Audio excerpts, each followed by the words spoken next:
Pertanyaannya itu, kakak apa sudah hamil? Jadi di sini saya mau jawab.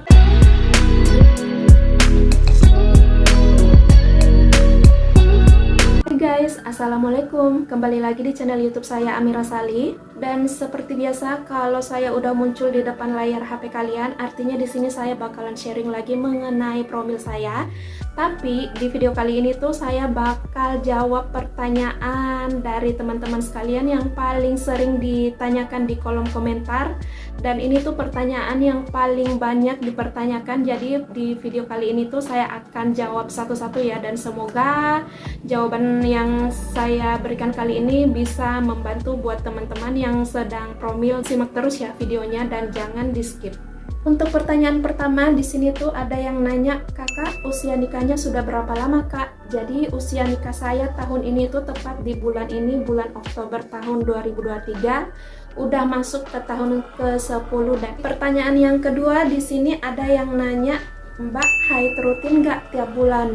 Kalau untuk haid rutinnya alhamdulillah tiap bulan, kalaupun harus maju, biasanya maju itu 3 hari atau 2 hari, kalaupun harus mundur biasanya itu mundur 3 hari juga. Jadi kadang saya tuh ngalamin siklus haidnya, untuk siklus pendeknya itu kadang 26 hari, dan untuk siklus panjangnya kadang saya biasa 31 hari untuk dapat haid lagi, dan biasa durasi haidnya itu selama 4 hari. Kemudian di pertanyaan selanjutnya di sini ada yang nanya, bun maaf mau tanya, saat haid suka sakit banget nggak bun perutnya? Saya setiap haid selalu sakit banget, mau cek ke dokter masih takut. Jadi kalau untuk masalah sakit itu wajar ya kalau kita ngalamin nyeri haid gitu, karena itu adalah rasa yang normal-normal aja. Kalaupun timbul rasa sakit karena disebabkan adanya kontraksi ya di bagian dinding rahim kita. Makanya kalau dibilang saya sakit tiap bulan, kadang sakit, kadang juga enggak. Kalaupun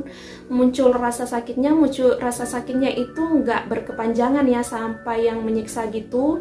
Tapi kalau misalnya kalian merasakan sakitnya itu udah mulai nggak wajar dan mengganggu aktivitas banget, sebaiknya diperiksakan ke dokter ya untuk mengetahui seperti apa kondisi yang kita rasakan saat ini, karena jangan sampai terjadi sesuatu dengan kita yang tidak kita ketahui. Makanya untuk penanganannya sebaiknya diperiksakan ke dokter ya. Jadi kalian jangan takut kalaupun harus memeriksakannya ke dokter. Pertanyaan selanjutnya di sini ada yang nanya, apa mbak mengalami keputihan bening yang lama?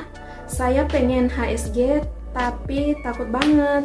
Jadi kalau untuk keputihan yang bening gitu ya, biasa saya alamin, tapi ngalaminnya itu pas saat masuk masa subur atau sesudah haid gitu ya. Jadi keputihan beningnya itu seperti keputihan bening ya, yang cair, yang kayak putih telur gitu beningnya.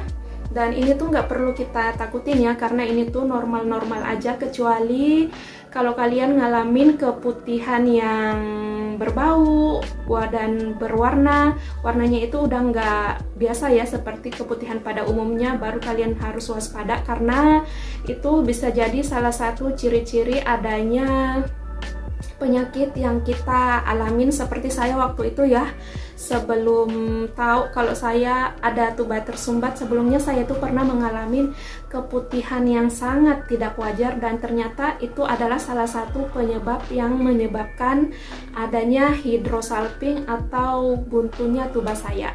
Jadi kalau teman-teman mengalami atau udah merasakan keputihannya itu udah mulai aneh dan nggak biasa, sebaiknya segera diperiksakan, karena bisa jadi itu salah satu penyebab sulitnya kita untuk mendapatkan kehamilan. Kemudian di pertanyaan yang selanjutnya di sini ada ciri-ciri saluran tuba tersumbat. Kalau untuk ciri-cirinya kalian bisa lihat video-video saya yang ada di playlist promil itu. Tapi secara umum di sini saya bisa menjelaskan kalau ciri-ciri yang saya rasakan itu, ini khususnya di saya ya, karena di tiap orang itu bisa beda-beda gejalanya. Tapi kalau untuk di saya sendiri yang saya alami itu seperti yang saya sebutkan barusan. Kalau saya itu pernah mengalami keputihan yang tidak wajar dan sangat bau, gatal, dan warnanya itu udah nggak seperti keputihan yang biasa. Terus saya juga ngalamin nyeri panggul sebelah kiri ya. Jadi untuk di saya sendiri yang bisa saya jelaskan di sini sesuai yang saya rasakan saat ini, ya ciri-cirinya seperti itu. Tapi kalian untuk lebih detailnya lagi bisa cari di Google ya ciri-cirinya seperti apa, karena untuk setiap orang itu beda-beda gejalanya, bahkan tidak memiliki gejala sama sekali. Jadi ini nggak bisa disamakan ya antara saya dengan orang lain. Jadi bisa saja di diri saya gejalanya seperti itu dan di orang lain juga belum tentu. Jadi seperti itu ya. Terus di pertanyaan selanjutnya di sini ada yang nanya, Bun, kalau non paten keduanya kira-kira Bunda kalau menurut dokter Bunda seperti apa? Jadi kalau untuk tuba non paten bilateral kayak saya sendiri ya, udah nggak ada peluang lagi untuk hamil alaminya, karena untuk jalan atau saluran tubanya itu udah buntu ya dua-duanya. Jadi kalau mau bertemu antara sel telur dan sel sperma itu jalannya udah ketutup nih, kecuali kalau misalnya saya itu ngalamin tubanya itu cuman satu aja yang tersumbat, mungkin masih bisa terjadi kehamilan yang alami. Tapi kalau di kasus saya, kata dokternya saya itu harus segera ditangani. Kalau bukan laparoskopi, ya harus bayi tabung. Jalan satu-satunya untuk bisa mendapatkan kehamilan, karena meskipun ini mau diobati secara herbal atau obat-obat medis, kata dokter itu nggak akan ngaruh, karena yang jadi masalah itu kan karena tubanya itu ada infeksi ya. Waktu itu saya sempat nanya sama dokter kan untuk diterapi dulu dengan obat-obatan apa gitu, tapi kata dokter ini tuh udah nggak bisa, karena jalan satu-satu yang terbaiknya itu memang harus dioperasi untuk membuka sumbatannya atau diperbaiki ya saluran tubanya, atau kalau enggak lebih bagusnya lagi harus melakukan bayi tabung. Jadi opsi yang diberikan dokter saya waktu itu cuman laparoskopi dan bayi tabung. Terus di pertanyaan selanjutnya, ini tuh pertanyaan yang paling sering ditanyakan dan paling banyak ditanyakan di setiap video-video profil saya. Pertanyaannya itu, Kakak apa sudah hamil? Jadi di sini saya mau jawab, sampai detik ini saya belum hamil, karena ya yang namanya kehamilan itu kan kuasa Tuhan. Sekeras apapun saya berusaha, berjuang, kalau Tuhan belum menghendaki ya gimana mungkin saya bisa hamil. Apalagi di sini saya belum melakukan saran dokter ya, entah itu laparoskopi atau bayi tabung. Tapi di sini saya usahanya masih ikhtiar-ikhtiar yang sebatas obat-obat herbal dulu, karena saya tuh pernah nonton di salah satu video gitu, katanya dua-duanya tubanya itu tersumbat, tapi mereka itu cuman mengubah pola hidup mereka jadi lebih sehat, akhirnya bisa mendapatkan kehamilan. Dan yang saya baca-baca juga banyak sih yang bisa hamil walaupun kedua tubanya tersumbat hanya dengan mengubah pola hidup mereka jadi lebih sehat. Jadi sekarang saya tuh lagi ikhtiarnya di jalan itu ya. Kalau misalnya suatu saat dengan cara seperti itu belum berhasil juga, mungkin opsi lainnya itu saya harus ngikutin sarannya dokter saya. Jadi di sini saya mau jelasin lagi, kalau saya belum hamil, dan kalau ditanya ikhtiarnya apa aja, nanti untuk link-link obat-obatan herbalnya saya akan sematkan di box deskripsi nanti. Jadi teman-teman bisa klik di situ untuk mengkonsumsi juga seperti apa yang saya konsumsi saat ini. Siapa tahu teman-teman bisa mendapatkan kehamilan dan dikasih mujizat ya lewat itu. Terus di pertanyaan selanjutnya di sini ada yang nanya, Kak mau nanya kalau cek sperma sama cek kesuburan wanita itu kemana Kak? Jadi kalau untuk cek sperma dan cek kesuburan wanita itu ya tempatnya sama-sama harus ke laboratorium gitu ya, sesuai rujukan dokter. Kalau untuk analisis sperma yang dicek itu mengenai sperma dan lain-lainnya. Terus untuk kesuburan wanita ini tuh kayaknya lebih kompleks ya, karena bisa lewat USG, bisa lewat HSG, bisa lewat laparoskopi, dan bisa lewat histeroskopi kalau nggak salah ya, atau hidrotubasi apalah namanya. Pokoknya setahu saya yang seperti itu ya, dan harus dilakukan oleh tenaga-tenaga medis yang kompeten di bidangnya. Jadi kalau untuk melakukan cek kesuburan wanita juga biasanya dilakukan di rumah sakit untuk operasi gitu, dan untuk cek-cek kayak HSG dan semacamnya itu biasanya dilakukan di laboratorium. Dan di pertanyaan selanjutnya, di sini pertanyaan kaum bapak-bapak ya, kebanyakan yang biasanya bertanya karena ini mengenai analisa sperma. Dan pertanyaan pertamanya itu di sini ada yang nanya, analisa sperma bisa ditanggung BPJS tidak ya? Jadi untuk pemeriksaan yang khusus kayak analisa sperma gitu atau pemeriksaan yang lainnya di sini itu nggak ditanggung BPJS ya sama sekali. Jadi di sini kita harus nyiapin dana secara mandiri karena untuk biayanya ini ya kita yang bayar sendiri ya. Jadi waktu itu waktu pas suami analisis sperma biayanya itu sekitar Rp550.000. Pertanyaan selanjutnya, berapa biayanya Prodia Kak? Ini udah saya jawab sebelumnya ya. Biayanya itu Rp550.000. Di sini ada yang nanya, Kak, kalau datang ke Prodia tanpa rujukan dokter bisa nggak? Jadi ini tuh bisa banget ya kalau misalnya kalian mau pemeriksaan mandiri.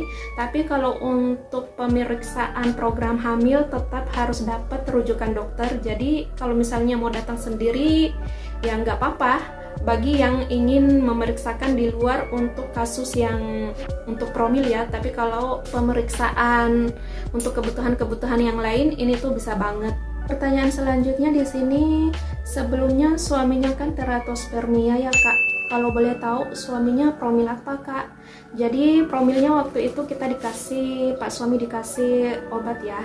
Resepnya itu semacam obat untuk terapi ya, untuk mengembalikan supaya spermanya itu bisa normal kembali.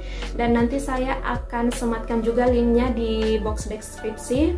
Seperti apa obatnya kalian bisa cek di situ. Dan waktu itu resepnya disaranin untuk minum 1 kali 1 hari sebiji. Jadi selama sebulan itu harus konsumsi itu secara rutin ya, tiap hari. Kemudian itu diselingi dengan kita juga minum jus-jusan ya. Kalau untuk Pak suami dia tuh biasanya minum tiap hari jus tomat dan wortel, terus dikasih madu sedikit. Pokoknya untuk mengembalikan supaya spermanya itu bisa normal kembali, ikhtiarnya itu ya, selain minum jus kita juga usahain untuk mengubah pola hidup kita jauh lebih sehat lagi supaya bisa memperbaiki ya masalah dengan diri kita masing-masing. Jadi seperti itu ya. Di pertanyaan berikutnya di sini ada yang nanya, setelah cek dan dibaca hasil oleh dokter kan, dokter kasih resep gitu Kak, apa harus tebus resep? Jadi di sini saya mau jelasin dulu ya, kalau untuk cek HSG lalu saya tuh nggak dikasih resep sama sekali. Jadi yang waktu itu setelah tes HSG saya langsung dikasih foto ronsennya. Begitu saya serahin ke dokter, dokter itu nggak ngasih resep apapun karena solusi yang dikasih dokter waktu itu cuman laparoskopi atau bayi tabung.